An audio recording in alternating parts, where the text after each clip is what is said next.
The dream was born in a garage, which is a laughable cliché now, but it was true. It wasn't even my garage. It was my father-in-law's, a cramped space that smelled of sawdust and old paint. That's where I built the first clumsy prototype, hunched over a workbench under a single flickering fluorescent bulb. The dream wasn't just about the money, though the money was a big part of it. It was about creation. It was about building something from pure thought, from lines of code, something that would live on people's phones and make their lives just a little bit better. It was the quintessential tech startup dream: create, innovate, and achieve a level of freedom and wealth that a normal 9-to-5 life could never offer. Before the startup, my life was a blueprint of stability. I was a senior software developer for a large insurance company. The pay was good, the hours were predictable, and my career path was a straight, clear line leading to a comfortable, if unexciting, retirement. I had a wife I adored, a woman whose belief in me was the bedrock of my world. We had a beautiful little girl and a son on the way. We lived in a nice rented house, followed a sensible budget, and were slowly building a nest egg. It was a good life. A perfect life by most measures. But a restlessness was growing in me, a feeling that I was laying bricks when I was capable of designing cathedrals. The idea for the startup came to me like a fever. It was an app, a deceptively simple platform for managing community projects and local volunteer efforts. It was elegant, it was useful, and I was convinced it was $1 million idea, maybe more. I started working on it in my spare time, nights, weekends, any stolen moment I could find. My wife was my first believer. She saw the passion in my eyes, the energy I had when I talked about it. She would bring me coffee in the garage late at night, bundling up in a sweater against the cold, and listen as I excitedly explained a breakthrough in the user interface. She was my first round of seed funding, not with money, but with her unwavering support. That was the most valuable investment I ever received. For the first year, it was a side hustle, a demanding hobby. But the dream grew, and it started demanding more. It wanted more time, more focus, and soon more money. My salary from the insurance company, once the source of our security, now seemed like a pittance compared to the financial needs of the burgeoning app. We started by draining our savings, the money we had carefully put aside for a down payment on a house. I presented it to my wife as our first real investment. "Sweat equity is great," I told her, using the startup jargon I was beginning to love, "but we need to fuel this thing. This isn't spending money, it's buying our future." She was hesitant, her practical nature warring with her faith in me, but she agreed. The savings account, our symbol of security, was liquidated and became the startup's initial operating budget. The garage phase ended, and I rented a small, shared office space. The project was no longer a hobby. It was a hungry entity with a burn rate, another term I adopted. It needed servers, software licenses, marketing materials. It needed everything, and it paid for nothing. My life became a relentless grind. I would work my full day at the insurance company, my mind a million miles away, then rush to my small office to work on the startup until 2 or 3 in the morning. I would come home, sleep for a few hours, and start the cycle again. I was fueled by caffeine and the intoxicating belief that I was on the cusp of something extraordinary. I was missing my own life. I saw my daughter for a few minutes in the morning and a few minutes at night before she went to bed. My wife, now pregnant with our son, was essentially a single parent. She managed the house, the bills, our daughter, and her own pregnancy, all while I was off chasing my dream. The guilt was a dull, constant ache, but I silenced it with the promise of the future. "Just a little longer," I would tell her, my voice hoarse with exhaustion. "Once we get our first round of real investment, everything will change. I'll quit my job. We'll have all the time in the world." She would nod, her smile looking a little more tired each time, and she would say, "I know, I believe in you." She was my co-founder in every way that mattered. She was managing the most important startup of all, our family, while I was neglecting it. I was so focused on building the future that I was completely failing to live in the present. The cathedral I was designing was beautiful in my mind, but I was using the bricks of my own home to build it, one by one, without even realizing what I was doing. The first big breakthrough felt like the validation of every sacrifice. After months of pitching to what felt like every venture capitalist on the planet, we finally got a yes. It wasn't a huge amount, just enough seed funding to keep us afloat for a year if we were careful, but it wasn't about the money. It was about the belief. A group of smart, successful people had looked at my dream, my lines of code, and they had said, "We believe in this too." The day the investment money hit the company bank account was one of the happiest days of my life. I took my wife out to the fanciest restaurant we could afford. I held her hand across the table, my eyes shining with a future that finally felt real. "This is it," I said, my voice thick with emotion. "This is the beginning of everything." I handed her the bottle of expensive champagne we had ordered. "Our first dividend from our passive income stream," I joked. That night, I quit my job. Walking out of that insurance company for the last time felt like walking out of a prison. I was finally free to dedicate every ounce of my being to my creation. The startup became my entire world, my sun around which everything else orbited. I hired a small team, 2 young, hungry developers who shared my vision. Our small office became a hive of frantic, creative energy. The days were long, fueled by pizza and a shared sense of mission. We were going to change the world, one line of code at a time. But as the startup grew, the cracks in my home life began to widen. My wife gave birth to our son, a beautiful, healthy baby boy. I was at the hospital, I held him in my arms, but my mind was elsewhere. I was checking my phone for updates from my developers, thinking about a critical bug we had found. I was physically present for the birth of my son, but I was emotionally absent. I was at the office. My wife came home with our newborn to a husband who was more of a ghost than a partner. The nights were no longer for me to help with feedings or soothe a crying baby. They were my most productive coding hours. She would be up all night with our son, and I would be up all night with my startup. We were 2 ships passing in the night, living in the same house but in completely different worlds. I missed everything. I missed our son's first smile. I missed our daughter's first school play. I was there for her 5th birthday party, but I spent most of it in a corner on my laptop dealing with a server crash. I saw the disappointment in my daughter's eyes. I saw the weary resignation in my wife's. Each missed moment was a small betrayal, a small withdrawal from the bank of love and trust we had built. The arguments started. They weren't about my love for them, they were about my presence. "We need you here," she would say, her voice tight with an exhaustion that was more than just lack of sleep. "Not just your body, but your mind. You're never here anymore. You're always at the office, even when you're sitting right next to me." I would counter with my usual defense, the promise of the future. "I'm building this for us," I would argue. "Don't you see, 1 more year of this and we're set for life. This is the grind. This is what it takes." I truly believed it. I believed that my physical absence was a necessary sacrifice for our future financial security. The burn rate of the company was a constant, gnawing pressure. The investor money, which had seemed like a fortune, was dwindling at an alarming rate. We had to show growth. We had to hit our metrics.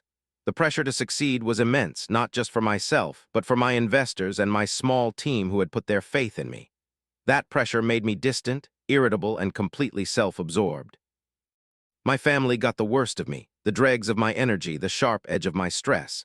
They were an obligation I had to manage, a distraction from the all-important work of the startup. One evening, my wife showed me a drawing our daughter had made at school. It was a picture of our family. There was my wife, my daughter, and our baby son, and then there was a 4th figure, separate from the rest, sitting in front of a computer screen. "That's you, Daddy," my daughter had told her. Seeing that drawing was like a punch to the gut. It was a child's simple, brutal honesty, a perfect illustration of the man I had become. But even that wasn't enough to pull me back. The dream was too powerful, the momentum too strong. I told myself that one day I would draw a new picture for her, a picture of us on a beach with no computers in sight. All I had to do was get there. I just had to keep pushing, keep sacrificing.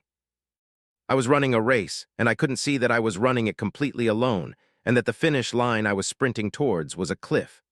The launch of the app was supposed to be our victory lap, the moment all the sacrifices, all the sleepless nights, and all the missed moments would be justified. We had a small launch party in our office. We popped a bottle of cheap champagne and watched the user numbers on a big screen, expecting them to skyrocket. They didn't. There was an initial trickle of downloads from friends, family, and the few tech blogs that had written about us. But the explosion we had anticipated never came. The trickle remained a trickle.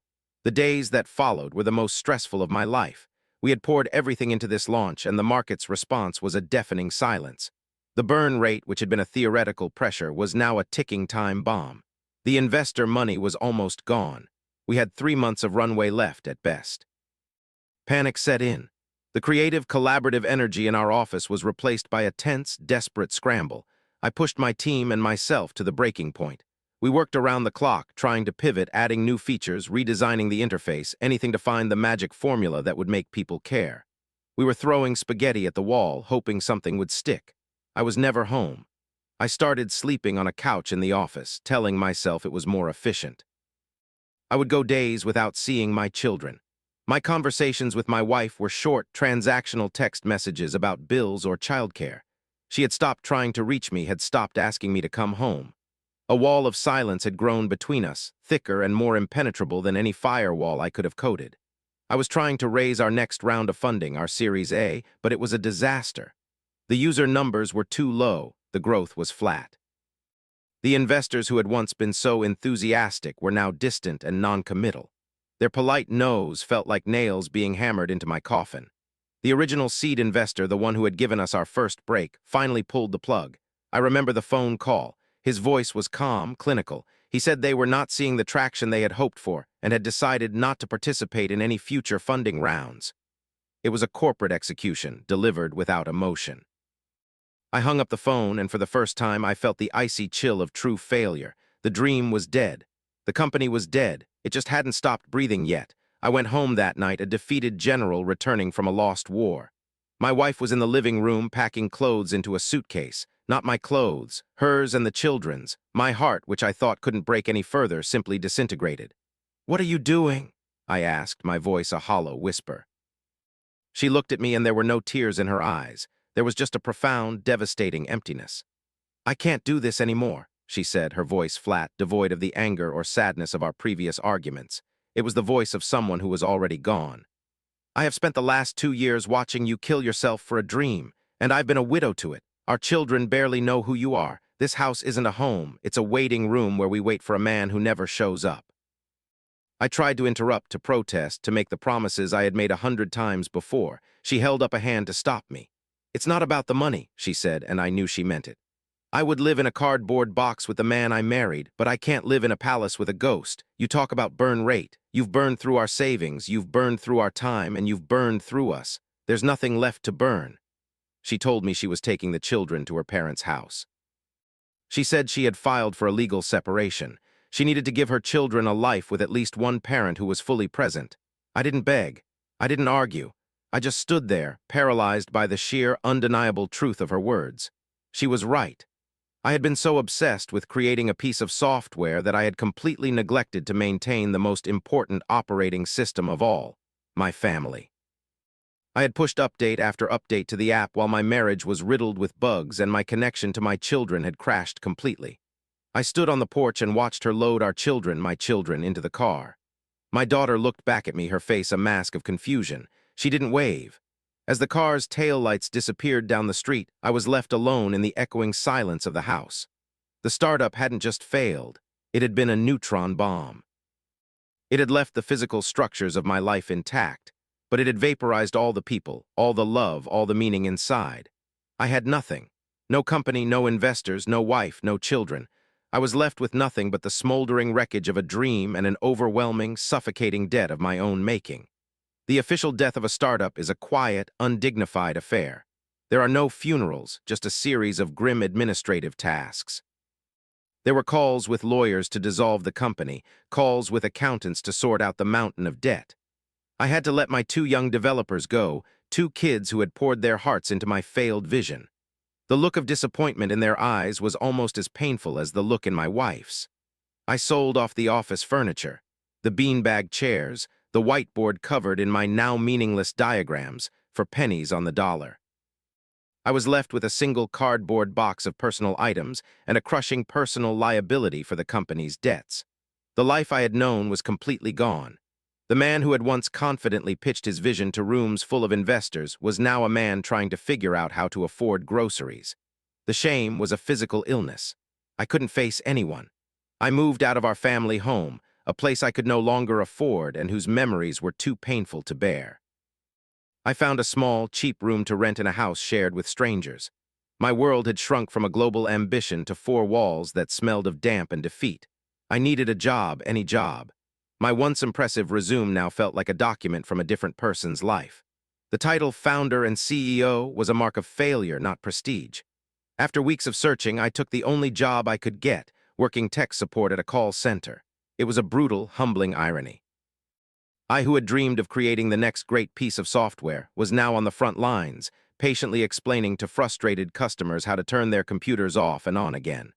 The work was monotonous, soul-crushing, and exactly what I needed. It was a world away from the high-stakes pressure of startup life. There was no burn rate, no venture capitalists to please, no metrics to hit. There was only a clock to punch and a simple, straightforward task to perform. For 8 hours a day, I could lose myself in other people's simple problems. It gave my mind a place to rest, a respite from the constant, looping replay of my own catastrophic failures. Slowly, very slowly, I began to heal. The stripping away of everything, my company, my status, my family, had left me with the stark, terrifying question of who I actually was. Without the title of founder, what was left? I didn't have an answer. I started to rebuild from the ground up. Not a company, but a life. I created a simple budget, a painful reminder of the one my wife and I used to share. I started paying off my debts a few dollars at a time. It was a mountain of debt, and my small paychecks were a tiny shovel, but each payment felt like a small act of taking responsibility. My wife and I started talking again, through lawyers at first, then through tense logistical phone calls about the children. The anger was still there, but beneath it, there was a deep well of sadness. She, too, had lost a dream. She had lost the man she married. I never made excuses. I just listened. I owned my failure completely and without reservation. I told her she was right about everything. That simple admission seemed to open a tiny crack in the wall between us. She agreed to let me see the children. The first time I saw them after months apart was excruciating. They were shy, hesitant. My son, who had been a baby when I was at my most absent, didn't know me at all. My daughter looked at me with a wary curiosity. I didn't try to win them back with grand gestures or expensive gifts I couldn't afford. I just showed up. I took them to the park. I pushed them on the swings. I listened to their stories about school and friends. I was just their dad, a quiet, sad man who was trying his best to be present. I'm still working that call center job. I live in that same small room. My life is a universe away from the one I had planned. There are no investors, no product launches, no dreams of changing the world. My ambition now is much smaller and much more important. My ambition is to be on time to pick my daughter up from school, to have enough money to buy my son the Lego set he wants for his birthday, to be a man my ex-wife can co-parent with without resentment. The startup didn't just cost me my money and my time. It cost me my identity. It cost me my family. But in the wreckage, I was forced to find a new one. I learned that true wealth isn't a number in a bank account, and true freedom isn't escaping a 9-to-5 job. True wealth is the sound of your daughter's laughter. True freedom is the peace of knowing you are a man of your word. The startup failed, and it destroyed my life. But the man who is slowly, painfully building a new one in its place is better and stronger than the founder ever was. That was my story. Now it's your turn. Drop your thoughts and your country in the comments. If you enjoyed this, leave a like, share it with friends, and subscribe for more amazing stories.